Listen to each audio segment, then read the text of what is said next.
Welcome to Depth of Field, an independent filmmaking podcast hosted by Dr. Mike White and Shelby Hagerden, independent filmmakers and industry professionals. Episodes will touch on recent films, the state of the industry, the regional scene in Iowa, Nebraska, and South Dakota, the occasional gear discussion, and interviews. Stay up to date with our current episodes on Spotify and YouTube. Okay, hello and welcome to this week's edition of the Depth of Field podcast. I am Dr. Mike White. And I am Shelby Hagerden. And we have so many fun things going on the podcast today. We have some national news, some international news, even a very exciting new local event is coming up. Also, we wanted to go ahead and talk about our great interview that we have with our dear friends Caitlyn Grace and Stephanie Schneider, who are both intimacy and violence coordinators. So that's very exciting. So let's get into it. So on this week's episode, I think for me, the big news recently is Megalopolis. Yes. The great film by Francis Ford Coppola. And that film is going to be released, mass release on August 29th. You excited for the picture? I am excited. Part of the reason that I'm so excited is because of the buzz that's been around the film. Oh my. The drama, the tea. Well, there's a couple different things that have happened. Well, let's back up the truck first. Megalopolis has been cooking for a very long time. It has been. It was very inspired by Metropolis, the fantastic silent film that really kind of started, several different film movements. Yeah. Francis Ford Coppola had a really hard time getting funding for this. And has been trying to make this movie for years. And a large portion of the funding was personal. The film has Adam Driver in it. It's got an all-star cast. Yep. The film premiered at Cannes to mixed reviews. It was really nothing in between. It was either you really loved it or you really didn't. Yes. Lionsgate is handling the distribution on this picture. But there was some drama. Yes. So two things have happened that have been, ish. One side of this is there have been some sexual harassment allegations after the film has come out, which has added to some of the attention that the film has garnered, some of the negative attention. We don't know where that currently stands. And they're more like, and I'm not lessening this in any way, but they're kind of more like, he gave me a kiss, or I sat on his lap, or things like that. Which are incredibly important. Which are very important things that have happened. There wasn't a rape allegation, but it was more of an inappropriate conduct type of harassment. Yes. So just so you're aware of that. So that has been something that's happened. That was one of the things that has since kind of quieted down. But the other thing that's happening most recently was, and there has already been a lot of buzz because of the mixed reviews on the film. Some people saying they absolutely loved it. Some people saying it's one of the worst films they've ever seen. I mean, the reviews have ranged all over the place. But the trailer for Megalopolis dropped this past week with an introduction to the movie with a bunch of fake reviews. Yeah. Okay. From actual real critics. Okay. So this is how this worked. Eddie Egan, who's been around forever, he was a marketing consultant for Lionsgate. Yes. He has since been terminated. Lionsgate went ahead and they took the blame, and then I think today kind of shifted the blame to Eddie Egan. One of the things is Coppola historically has got bad reviews for things. Apocalypse Now had some bad reviews. The Godfather had some bad reviews. So what they did is they went back to people who had written bad reviews, but they misquoted the things they said. Not necessarily misquoting the essence of the review. No. But the words themselves. Yeah, it was not their words. Yes. And part of it is there is some suspicion, and this is suspicion only, that might have been generated via AI. Let's hope not. Again, another reason not to use AI for all things. So that created some drama. However, in the world of cinema, any publicity is good publicity, and it may actually help the opening of the film on the 29th. Yes. Mostly, again, out of that curiosity. Yes. Is the film terrible? Is it magnificent? Is it years ahead of its time? What is it we're all going to witness? I don't know, but it definitely looks like eye candy. It looks really beautiful to look at. I think that's one of the things with the film is even if maybe the essence of the film isn't what you were maybe hoping for, or the plot or the pacing of the film, which have all been criticized, it has a fantastic cast. Oh, yeah. And it's shot beautifully. I think it'll be beautiful. I think it's going to be really interesting to see the picture. Today at the college, I have many cinephiles in my film program. And I had some said that were like, oh, yeah, it's opening. They'd already kind of decided it wasn't going to be a good picture. However, they all said they were going to see it. So I think it's going to be one of those experiences. It's a great, I mean, whether or not you want to admit it, Coppola's a master. He is a great master. And I am always eager to see what he does in the cinema, especially something that he wants to be really the capstone of his life's work. So I'm very eager to see the picture and to get a feel for it. I can't wait for next Thursday. So that's my thoughts. We'll be there. Sounds good. And in other news. Yes. We did have a death in the cinema community this past week. Alaon Delon, who is who's a French actor. He was the French actor of the 1960s. Yes, the French actor. He died at the age of 88 and was an international sex symbol, which we had a debate about because I said, "Oh wow, that's a very attractive man," and you said, "Wow, I've never noticed it." So there we are. But his he had many films, but this is kind of a select filmography. Yes, so select filmography: Purple Noon, Rocco and His Brothers, Les Eclipses, The Leopard, Les Samurai, and La Piscine. Yeah, La Piscine is a film that I love a lot. Just recently, we started to revisit Les Samurai, which is a beautiful film. Yeah.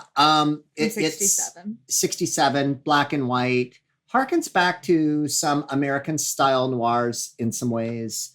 It really influenced a lot of other films. There's a film called Ghost Dog, which is a great movie. Yeah, which is a later American film that people might be familiar with. There was some influence there on that picture.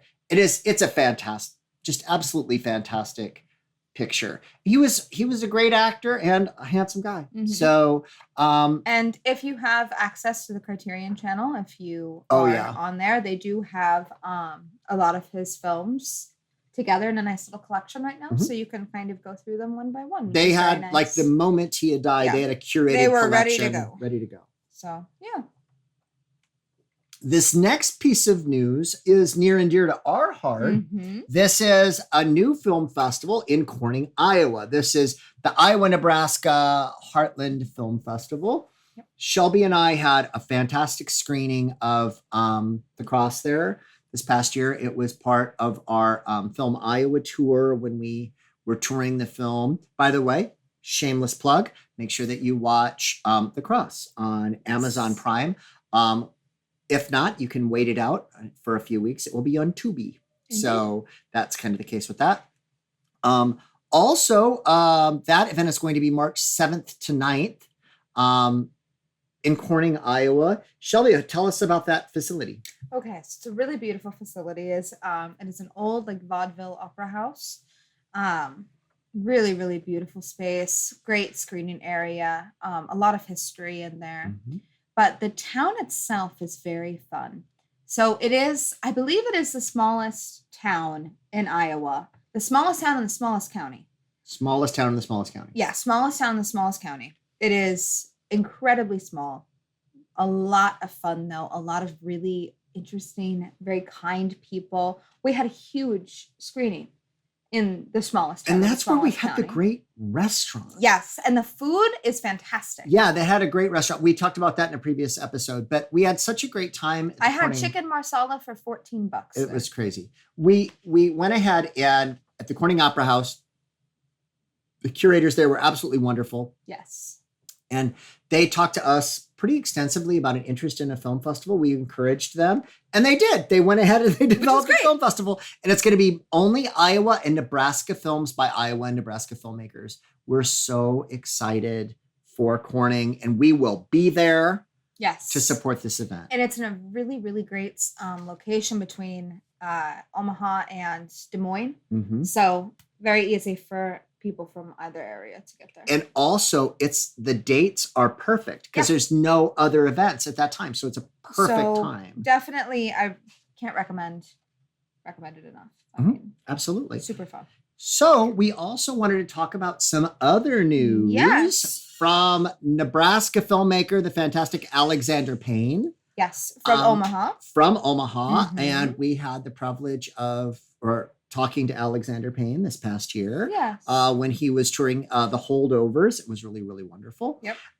He's made multiple films, Sideways, Nebraska, The Holdovers, About Schmidt. He is very good about doing production in Nebraska and as well. He is talking about doing a sequel to his 1989 film, Election. And I don't know if anybody remembers this film. It is a very funny film starring Reese Witherspoon and Matthew Broderick. This was something that he has kind of talked about a little. He's teasing it right now. I'm not sure how far he is into it, but he was teasing it. I think this was on Variety, I think. So. And it's something that I think it's an idea that he's kind of flirted with a lot in the past, but hasn't really gone into it all the way. Yeah. But no, I'd be really interested to see where he takes that now. And I have a suspicion he wants to get back to writing. Yes. He's a great writer. And I think also too, The Holdovers was written by someone else. And it's a dynamite picture, but I think too, there is, I mean, at least for me, there is something about writing your own stuff. Well, it's the act of storytelling and being able to tell the stories you want. Yeah, I think so. Awesome. Okay, what else is up? Also, in international news. Actually, we'll call this national news because it's for New York Film Festival. Technically, yes. So at the New York Film Festival this year, from September 17th to October 14th, if you can make it out there, they will be screening Jean Luc Godard's final film, Senarios, which he finished the day before he died. Yes. Now, for those who don't know, Godard was a very interesting person. I could talk about him forever. But one of the things is that he died by assisted suicide. I don't even like to use that term. I like euthanasia a little bit better. What happened was he was getting older. He was starting to have some pain, some discomfort, and he had decided that being Godard, he was going to die on his own terms. Yes. So he went ahead and with assistance, and I think it was in one of the Scandinavian countries. I want to say Sweden. Is that right? I think it was in Switzerland. Because it's not available in France. Yes, I'm sorry for the misinformation if so. So anyway, he decided to do that, and he ended his life in a very prolific way. So what he did with this picture is kind of twofold. Mm-hmm. In some ways, it's DNA, fundamental elements, MRI. It's kind of this odyssey that he has. It's between two polarities, which evokes a genesis and a decline in a strictly materialistic way. The story unfolds made up of a jumble of notes and images and condensed into 18 minutes. It is a narrative haunted by death, as this film is also a farewell. The second segment ends on a self-portrait of Godard sitting on his bed, bare-chested, putting the finishing touches to his film, the very last images ever seen of Godard. The master is gone, right? It was, I would expect nothing less of Jean Luc Godard, knowing his life and his legacy. There's nothing more Godard about it. I mean, it's him. And personally, I have a love and hate relationship with Godard. I see the films. I think everyone does. I think they're brilliant. I see his behavior at times and at festivals and personal life. I see the tributes that people make that he would never show up for.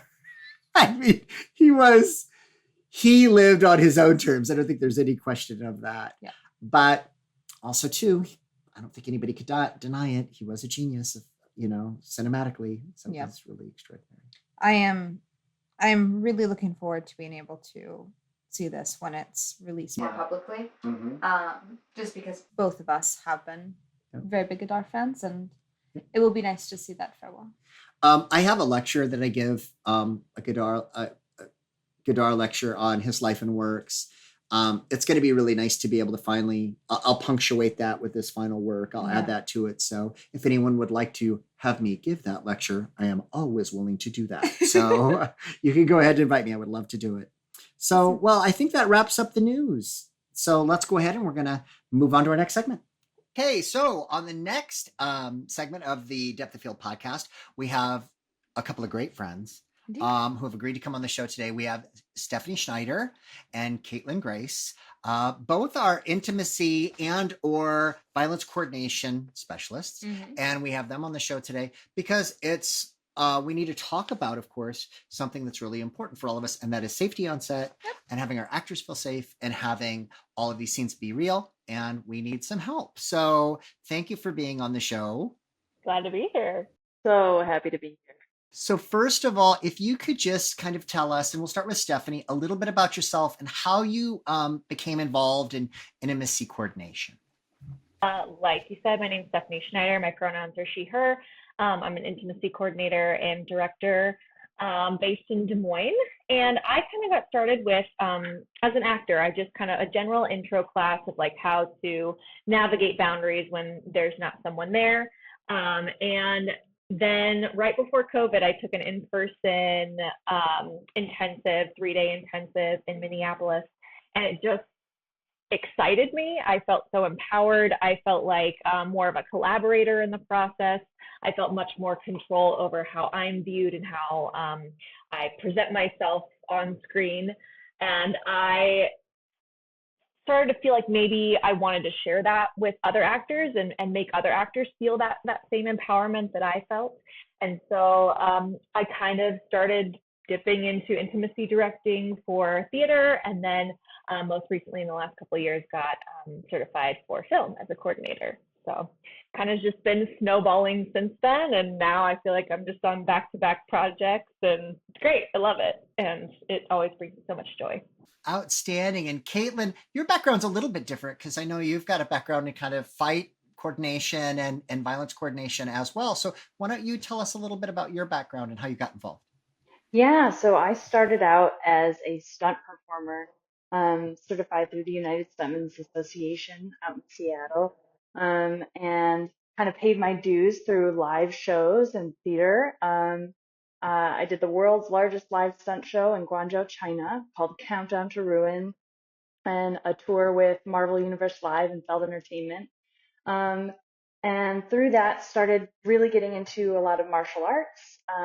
Spent the next 10 to 12 years stunting it up, and that naturally led into other applicable skills, coordinating the fight choreography, fight direction, which goes hand in hand with intimacy. And I found myself teaching intimacy and violence at the Stella Adler Acting Academy in Hollywood.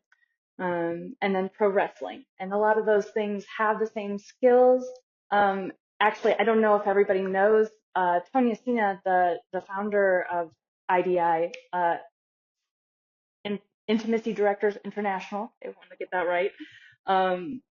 She actually came out of the fight world. And a lot of her knowledge, know-how, boundaries, establishment came through her fight work. So I got to work with her before there was intimacy direction, which was really exciting. Very founded on the same principles between violence and intimacy. So yeah, I've got to play both sides there.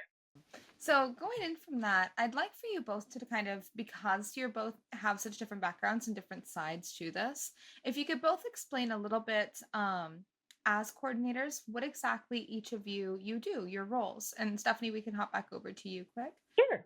Yeah, normally it kind of varies on at what point in the process I'm pulled into the project.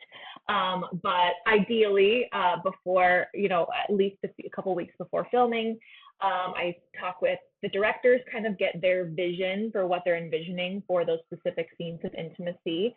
And then I meet with actors individually and talk with them through the scenes, talk through them through the director's vision, and we kind of just talk through any boundaries or considerations that we need. And then I take those things back to the director. If there's any, kind of things that we're not on the same page with, we kind of talk through those things. How do we communicate? How do we, change those things so that everyone's confident? And then I also work with, depending on what the lighting is, what the camera shots are going to be. I also work with the wardrobe department to make sure we have any modesty garments or anything we might need. On smaller productions, I usually work on that myself with the actors. It just kind of depends on the budget of the film. We film, we have safety meetings, we talk about how the scene's going to go. Hopefully we have a rehearsal before that. And then at the end of the day, I check in with actors and we check in with the director. Hopefully everybody's happy, and we go home and move on to the next thing. So that's kind of a big overview of what I do specifically, but yeah. Yeah, I mean, ultimately, every coordinator, whether it's for intimacy or violence, is a storyteller. We're a designer, we're a collaborator. Our job is to take our specific piece, either of violence or intimacy, and pick up where the director leaves off. So you start in with his work, and you want to serve the director's vision and serve the story. Within those confines, safety is the first and foremost primarily for your talent. And you sort of have this dramaturgy component where you do this research. You inform yourself about the background of the piece and the characters and what's realistic and the vision for them. And then you kind of marry that with the actor's own background. And together you bring it all to life. Awesome. Cool. Something we run into, and I have this because I'm also a teacher. I have students that are like, how do I know an intimacy or a violence coordinator is needed? Mm-hmm. That's always such a big question. And I have this even with experienced filmmakers. And I'll be frank, I've been filmmaking a long time. And I remember shooting scenes without an intimacy coordinator many years ago, just because frankly, they didn't really exist. So, how do you determine if or when a coordinator is needed? And why don't we start this time with Caitlyn? A basic rule is if it's in the script, if there's violence or intimacy in the script, you should be hiring a professional to consult with you. And I really do understand constraints of budget. That's usually the answer or excuse for not hiring. But I think if you want to tell a poignant story, you should be well equipped to do so. And the stakes are really high for the performers, for the show. The worst thing you can do in a situation like that is not hire it, do it yourself, and then get some really bad press. And they're this labor of love that you have put your heart and soul into, and you've gotten all these other performers and crew members to invest in, flops or just gets a bad rap or it doesn't get off the ground because of something that was easily avoidable. So I think if you want to do a quality piece, do your research and find someone willing to work on your project, because I promise you there's someone for your budget. There are plenty of us out there willing to trade and barter and work with you to make sure that you're creating a safe environment.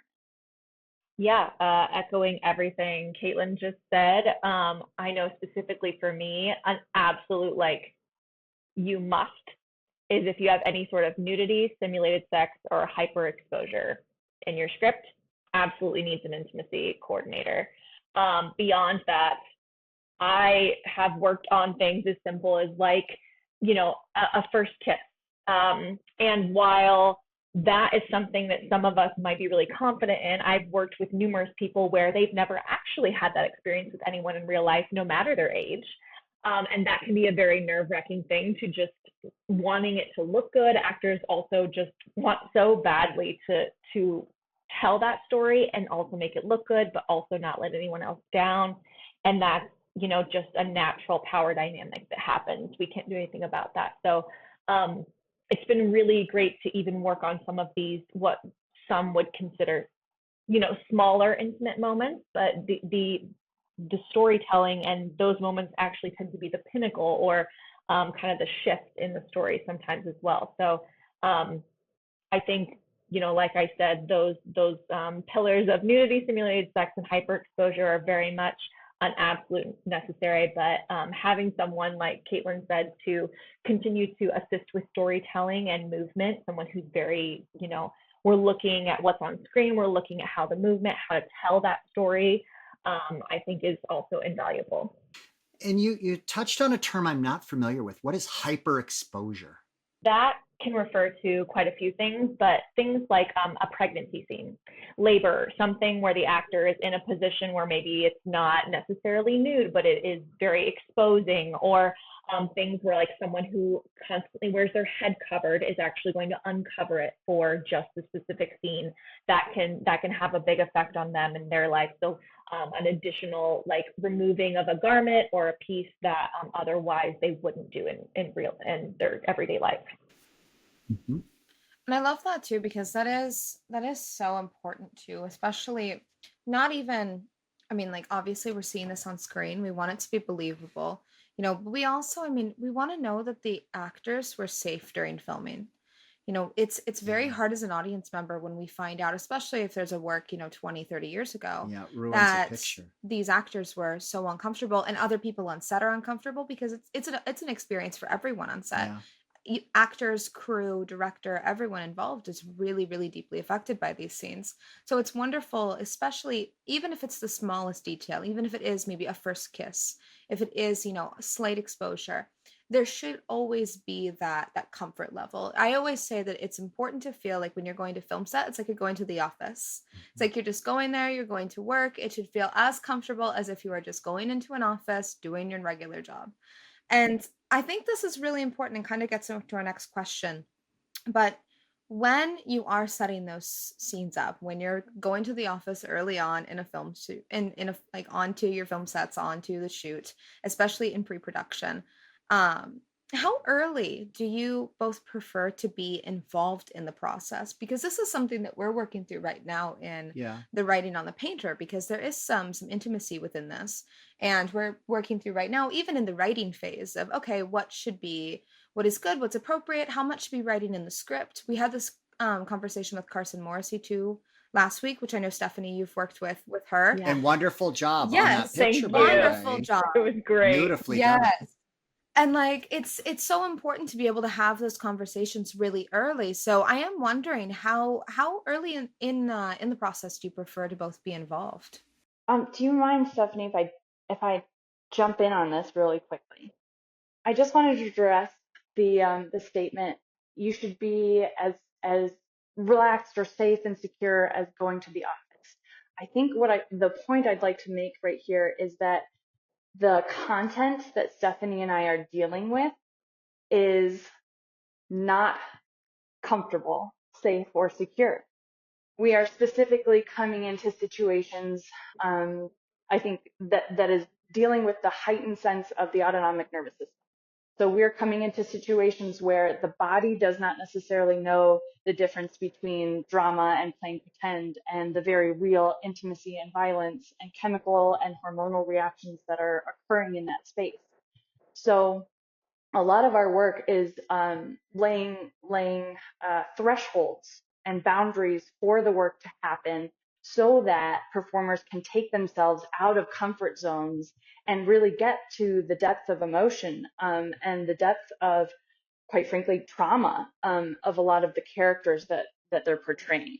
So yes, absolutely. I think the professionalism is so important for the crew and everyone around. But specifically, we are making space for people to not be comfortable, and then having those safety precautions, to take them back out and reestablish a baseline afterward. And for that, my opinion would be, involve these coordinators as soon as possible, as soon and as early as possible, because the more time we have to work with all of our collaborators, right? It's not just the talent. Like, if I can make an intimacy scene easier or more comfortable by talking to a costume designer early on, we can head things off at the pass before they ever come up. Same thing with safety for fights or falls. If I can get a hold of safety equipment that makes my performers comfortable taking a fall or a hit, um, the more time I have to secure talent that has the appropriate background for that thing, the more time I have to source equipment and safety materials and prepare both set, crew, and the talent for that thing, the better story we're going to tell. I am going to piggyback exactly on what Caitlyn said. Like as far as the comfort thing, I often talk to actors about confidence, because everything we do as actors can be very uncomfortable, whether it's a scene where you're yelling at someone else, there's a camera in your face. Nothing about this is really like comfortable in the sense of like, oh, I'm just here. And maybe some people get to that point with some scenes, but yeah, like Caitlyn was saying, it's all about having the most information you can possibly have so that when you go into that, you're confident about what's happening, who's where, what am I doing, so that when your body reacts to those things, you can take care of yourself. And we also use things like closure practices or check-ins with the actors just to gauge how they are doing throughout so that we don't wear them out, because these scenes can also be very exhausting. But yeah, also as early as possible is great. I have, like I said in the beginning, I get brought on in a variety of timings. But I would say like for, actors need to know, at least by SAG, they need 48 hours to have a nudity writer, and that would be the absolute least. I would ask to be brought in the day before that would happen so that I can talk to people about that so we can all be on the same page. But I think one thing that we are very underutilized in is even in the writing process, because you might be coming up against something of like, man, I really want to do this thing, but I don't know if we have the budget, or like, I don't know how I'm going to shoot that or anything like that. And we might be able to help you either, guide some of that story or that storytelling, or be like, hey, we can totally do this, and we could mask this. And so we could, we can have so many ideas that we can help you problem solve at the beginning rather than last minute in the stress of the craziness that filming is. Yeah. Well, and I think too, I mean, for a while there, we almost had such a strong pushback about intimacy in films, as like romantic intimacy in films, that people, I think, were kind of moving away from it a lot. And I think, especially now, I'm working on this new film, and there are some real pieces of cinema, especially European cinema, that influence this. And then in writing it, there's so many times I question myself about the intimacy in that. It says, is the intimacy integral to the story? And for me, it is. And then strangely, and this kind of comes back to the comfort level of actors, I love actors, and I always am at constant contact. If you're a social media friend of mine, that, because I'll ask actors, what do you think of this? Actors, how do you feel about this? And then we had a couple of table reads, and then there were men that said, I don't feel like any of the nudity that's in the script is necessary. And strangely, the younger women who'd play those roles say, not only I feel is it necessary, we feel like there should be more. And it just went to show how differently every actor feels about intimacy, and about how each one has their own perspectives on that. And it gave me a completely different perspective in creating a work that has a degree of intimacy in it. But also too, I think, from the standpoint of what it's like for a writer producer to collaborate with actors in there. And I know this question isn't on the list, but how do you feel about that writer producer collaboration effort? On my end, I find it is honestly rare that I get to get in that early in the process. But I think it's so important, and I love that. That's, I think, what you can reveal to yourself through table reads, through asking actors, because you are getting feedback, but you are getting a variety of different feedback. So if I think writers know the story better than anyone else. You have the eagle eye view, that. The details we can figure out as we cast who we want to cast. Now, if you feel that is integral to the story, then then it's integral to the story. My job is also not to gatekeep storytelling. I don't get to tell people like, I think that's gratuitous, I think you should take it out. That's not my job. My job is to take director's vision, to take the story, and to make sure that whatever the actors' boundaries are, they're within the same container and everyone's on the same page. I love it if I get to help with the storytelling and collaborating aspect. But the reality is, like Caitlyn said, safety is first and foremost, and then anything beyond that is like icing on the cake. And I think oftentimes, especially with, you know, indie films and things that are more low budget, people have more of a guard up with these things because they are not as either familiar with it, have never worked with it, or are worried about being taken advantage of, which I get as an actor. But I think having the conversation of why it's there and what the story aspect of it that we are telling is the most important part, because when it comes down to it, we're telling a story. I don't have to agree with everything that's being put in the story, but I agree to the storytelling element. And if you don't have actors that want to tell that story, that's totally fine. They don't have to. That's when, like, there are certain stories I don't feel comfortable telling, even as an intimacy coordinator. So everyone's going to have different boundaries. It's just finding the right people to help you tell that story accurately. I agree with Stephanie 100%. At the end of the day, it's not a coordinator's job to say what's pertinent or not to your story. Do I think that there are works out there with gratuitous and unnecessary nudity or intimacy? Yeah, absolutely.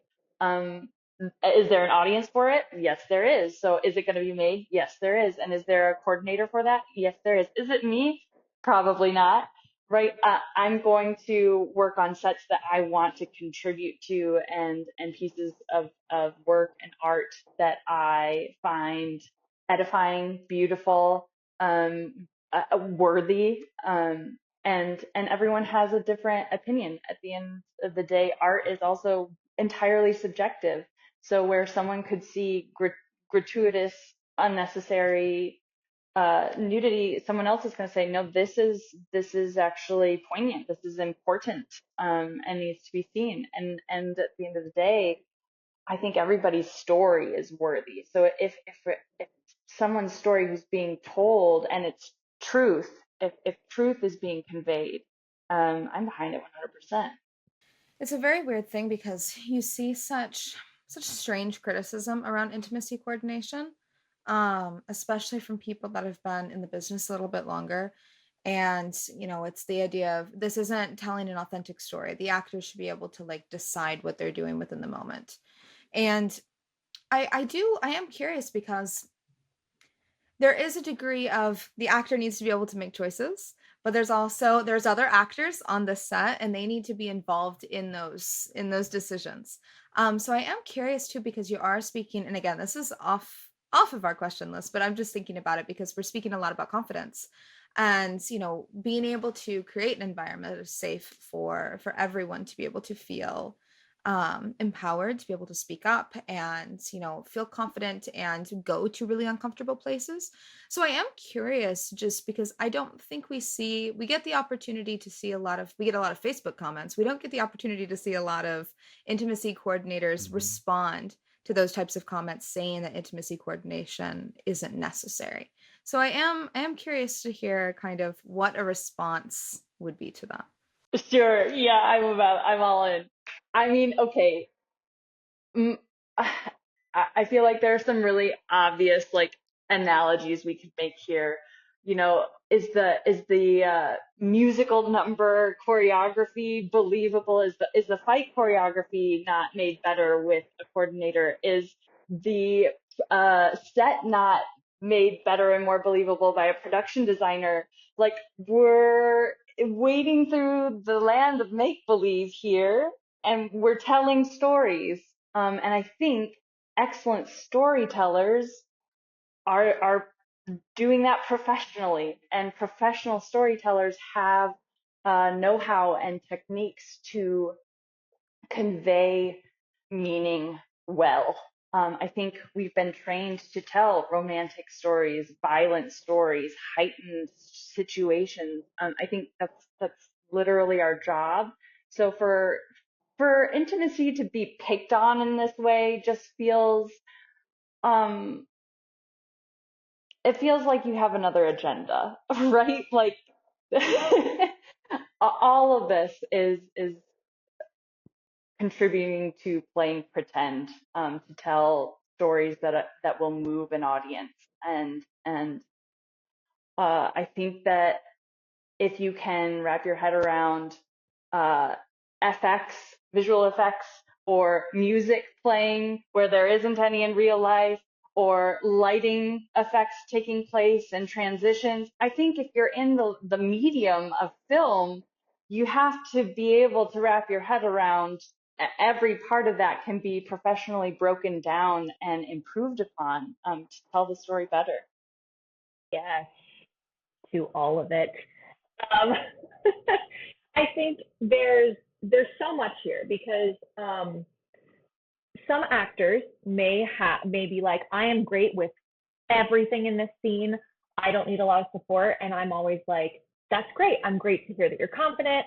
I'm hearing that you don't need a lot of support from me on set that day.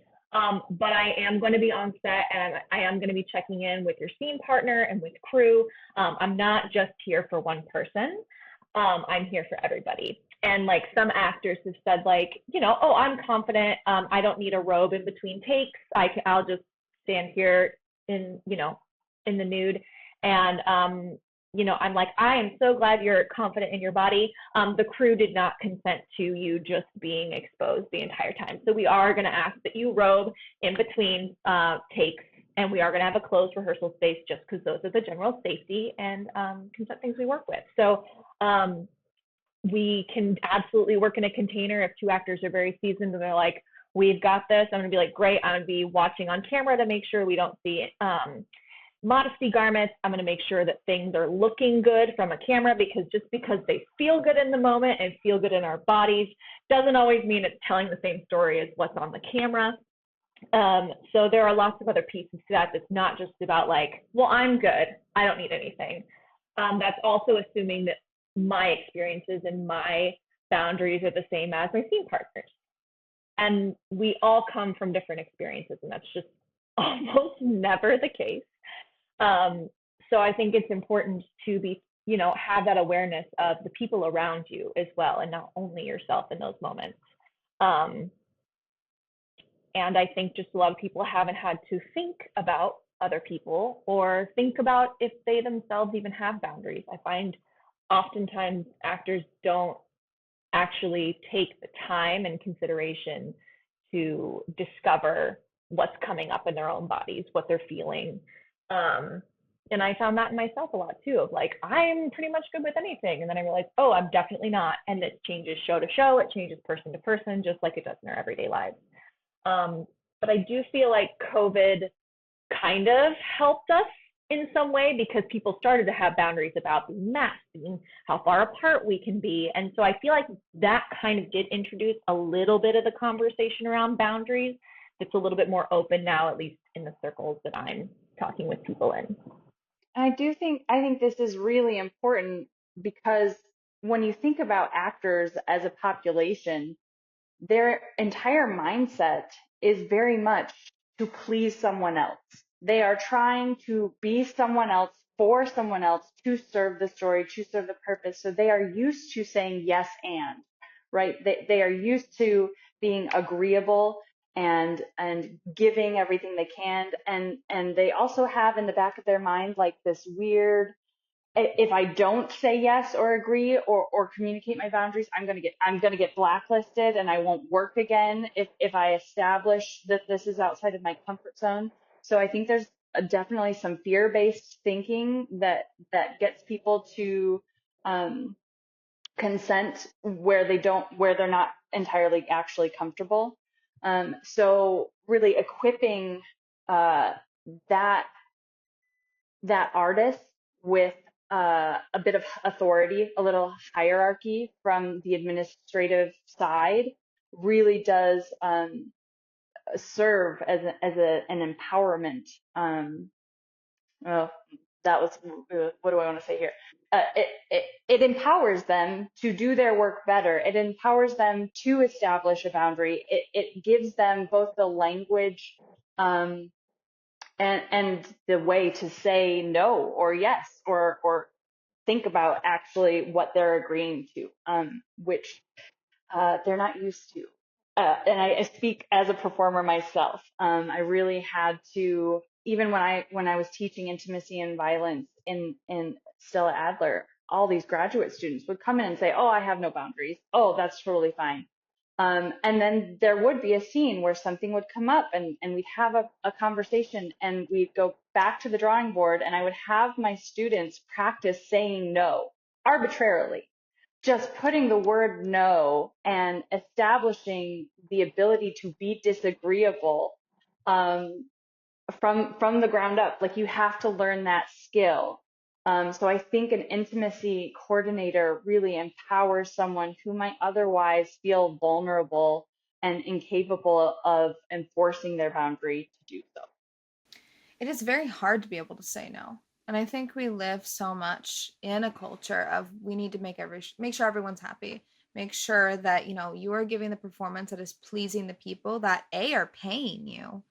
I mean, my God, I mean, if this is a person that's signing your paycheck, you want to make sure that they're feeling happy about your performance. So if they're asking you to do more things, you're a lot more likely to say, "Yep, we'll just keep going," without even considering your own comfort level. So it's so important to have that person there that Well, is there's empowering them and is teaching them too to be able to just to say no and be disagreeable. But You on know? that same token, there's a laundry list of films where Yes. actors on the fly agreed to something because they felt pressured. And then Uh-huh. later they come back. I mean, very famous films, especially throughout the 1980s, Mm-hmm. where actors felt very, Sharon Stone, for example, felt very pressured and ended up doing one of the most famous scenes of all time. And just now, we're discovering that she was pressured into that. Mm-hmm.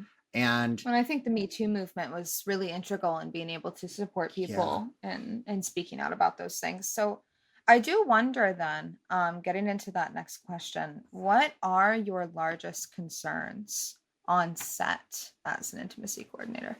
I think for me, a big thing is making sure the crew is on the same page as the actors and the director, because oftentimes those are the people that I'm communicating the most with prior to, making sure that the crew knows exactly what's happening the next, for filming, know what to expect, what they're going to see, who's going to be in the room setting up and who's not going to be.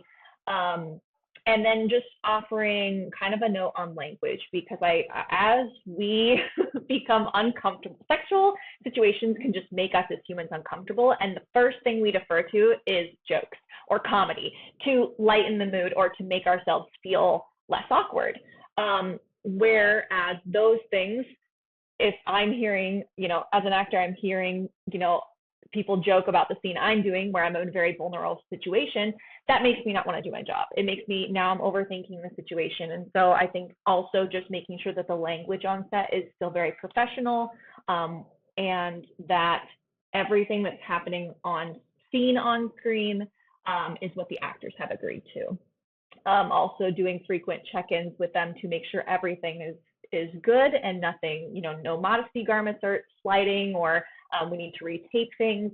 I mean, there's a lot going on in my brain when I'm on set that day, but making sure the actors are covered in between takes, that everybody's on the same page and communicating what's happening.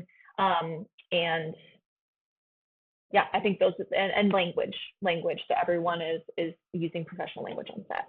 I think those are like the main three, at least for me personally. Yeah, I'd agree with you there. I think you're so right, Stephanie. My main concern is communication, communication, communication. Make sure that everybody's on the same page, that they know what's going on ahead of time. Um, have all of the technicalities taken care of and discussed so that everyone has that expectation so that the abstract and the storytelling can go smoothly.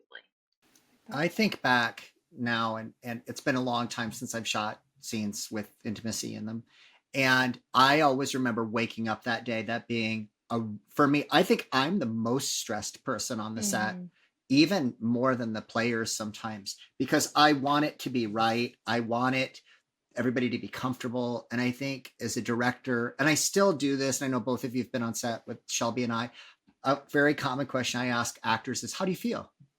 How do you feel right now? Because if they're uncomfortable or whatever, and I want them to feel like they can always tell me this doesn't feel right or it doesn't feel good. And whether that be just a mood or an emotion in a regular scene, or if it's intimacy and they feel it's not working. And I don't know. I think there's so much, I think sometimes, especially beginning directors, fail to ask that question. How are you? How do you feel? And I think it's such a simple thing too, but I think it's something that people miss. Taking that moment. It's really important, because I feel like we get so wrapped up in the sets moving so quickly. We're stressed. Everybody, we're moving. Yeah. And no one's taking that moment to just do an actual check-in on how people are doing. Yeah. So this is great. Guys, I could go all night. I love doing this with you guys. But before we go, I just wanted to, first of all, how can filmmakers find intimacy coordinators? What's a way, because we're seeing this need and we're seeing it more and more, and people flying without them, which they shouldn't. How can we find intimacy coordinators for our projects? Yeah, I have trained mainly with IDC, which used to be IDI.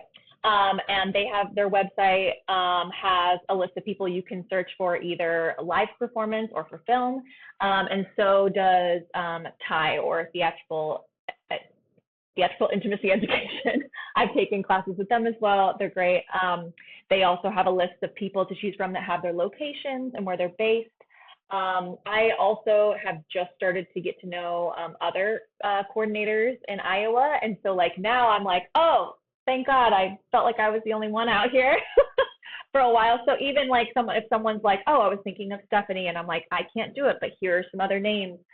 That's also a good way of someone you trust, because I also can't speak to other people's training and their experience. And that also does matter too. I do think there should be some level of training, as we are definitely holding this very important space for actors on a safety level. What that looks like, certified, non-certified, doesn't really matter. Just having experience and having training enough to be able to do the thing.